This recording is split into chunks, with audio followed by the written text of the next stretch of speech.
Hong Kong police just this month issued a warrant for your arrest and 7 other activists.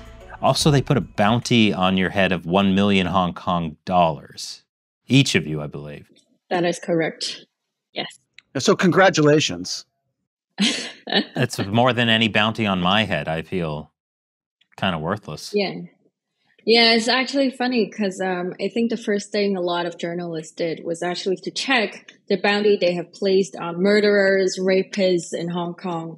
And actually the amount they got was far lower than what we got. So wow. I guess that's the priority, for the Hong Kong government. I mean, forget murderers and rapists. You. Exactly. You're the problem. Speaking up for freedom. Yeah, that's the problem. And I love that on the arrest warrant, they like manipulated your face. They stretched it or something. Yes, unfortunately they did. So basically, when I saw the warrant, the first thing I noticed was that they actually used the photo I took when I was 18 years old, trying to renew my Hong Kong ID card. And those kind of 1 minute mugshot that you just went in and out, and then of course, obviously nobody looked good on those photos, but that's exactly the photo they used to make us look like actual fugitives.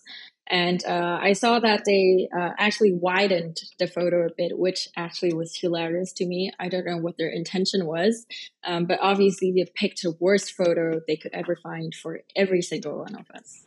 Well, I'll repay them in kind by choosing the worst photos of John Lee I can find. Yes, thank you. So are you worried about having this arrest warrant out? Are you doing stuff to protect yourself? What does somebody do when a government is trying to arrest you? Actually, I mean, of course, I do have some concerns and worries about my safety and security, even though I'm in the United States, because it's not unheard of that dictatorship regime would just try to pursue someone and arrest someone and nab someone, even when they're overseas. And that's what, the Chinese government has been trying to do when they try to do transnational repression. But then for security purpose, I mean, I cannot disclose too many details, but obviously, the usual kind of precautions that Hong Kongers have gotten used to since 2019 would be something I would adopt. For example, being aware of if anyone is following me, stalking me. And I've also heard of, other human rights folks, colleagues in the DC area who got stalked, who got their photos taken on the streets and things like that.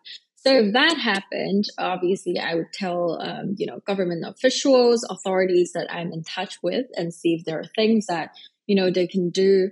But at the same time, I do want to stress that even though right now there are very real security concerns for me, in the past few years, we have seen this pattern of actually anonymous protesters, community organizers who don't get that much of a public voice, getting, harassed more frequently than a lot of the public figures did, just because, the Chinese government knew these people don't really, exactly have the platform or the authorities who can help them.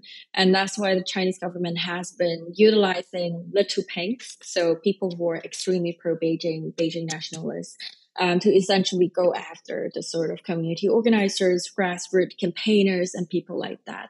So it's an ongoing thing, and we do need, help from everyone to make sure that our safety is secured.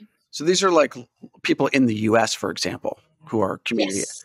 And what's an example of what they might do to someone who's like a community activist versus someone who's a bit better known in the public, like you? Yeah. So actually, in last year, there was a case of a Hong Konger student who, tried to remain anonymous. He was just putting up flyers, around the streets, on his campus, and things like that.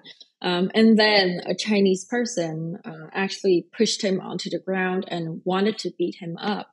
And these are, very direct, violent actions that actually I have never encountered here in the U.S. Because what I would have, or what other public figures would have, would be stalking, intimidation, but not so much to actually, beating you up when you're trying to do something.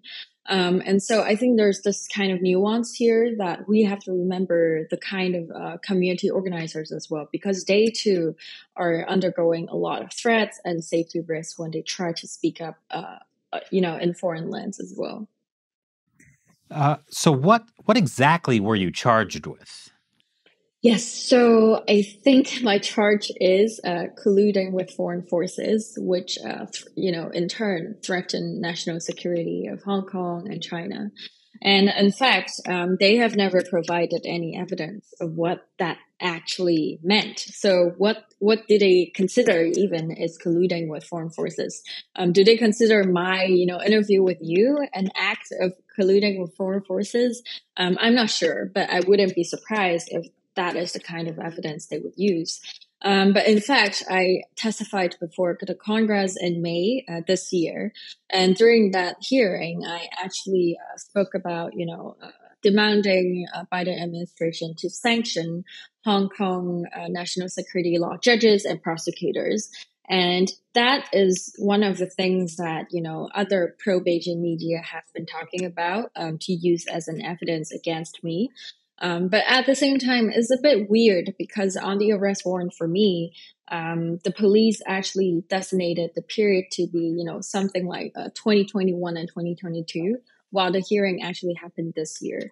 So I think they are actually just, using whatever they can, and they're just making up excuses to issue arrest warrants and bounty for someone like me, just because I've been active in advocating for Hong Kong's freedom. And I've been active in telling the true story of Hong Kong, which is that Hong Kong government has been abusing human rights over there.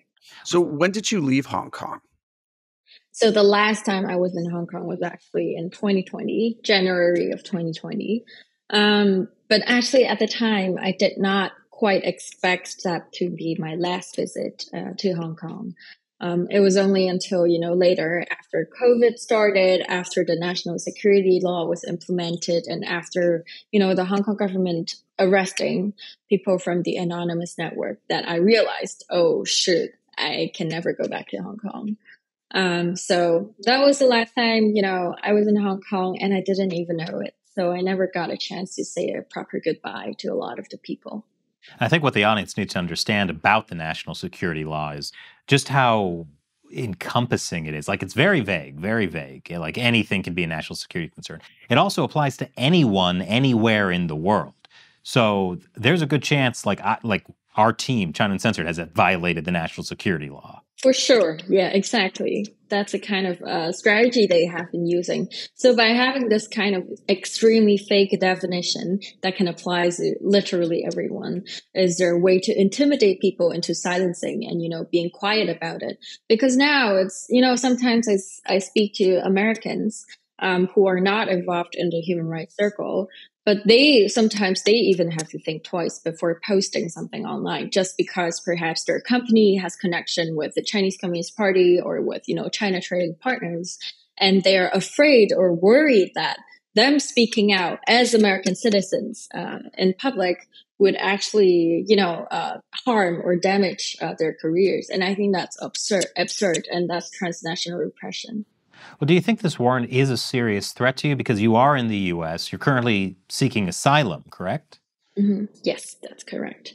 I don't think it can be considered as a very serious threat for my personal safety. For one, I don't think the state actors from the Chinese Communist Party would dare to do, a lot of the hedonist acts they would in China, just because they understand the cost of it can be very high. So unless they're ready, to go all out, then I think they would try to arrest people, at the same time all at once. So I'm not very worried about, Beijing for actors from the formal network. But what I'm worried about is actually the sort of pro-Beijing nationalists and patriots that the Chinese Communist Party have been training with, mass propaganda, with a lot of the media narratives that they have been using. Because what I think is that by putting, the 8 of us out there, they're actually giving the targets, to a lot of these nationalists. So when they think about, who are the people that should be blamed for whatever is happening in Hong Kong or in China, then our names would come up. And obviously they can go, miles to pursue someone like us just to vent their anger. And that is the kind of mob mentality that I am worried about. But again, if that kind of mob mentality comes to the US, it's already in the US, but if it happens in the DC area as well, I'm sure it's not only me who is under that kind of attack, but other community organizers as well. Yeah, it always seems strange to me, like all the talk about, stopping anti-Asian violence and hate, when really it's the Chinese Communist Party that is guilty of the most of that, even in the United States. Yeah, I'm sure. I do think that, while of course I support anti-Asian hate because I've been, subjected to some of the racist slurs on the street as well. But at the same time, it's a lot more nuanced than what people think, because we do see the Chinese Communist Party trying to manipulate that narrative, right? They have been trying to say, oh, if you bash on the Chinese government, you're racist, which does not make sense to me at all, because it's me. I'm an Asian. I am talking about, the bad acts that the Chinese government has done.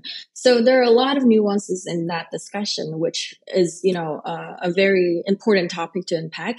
But I do want to say that, for some of the policymakers who have been slowing down on Hong Kong legislations because of the fear of riling up anti-Asian hate, I think that's unreasonable. That's not really understanding, the cause of the problem there.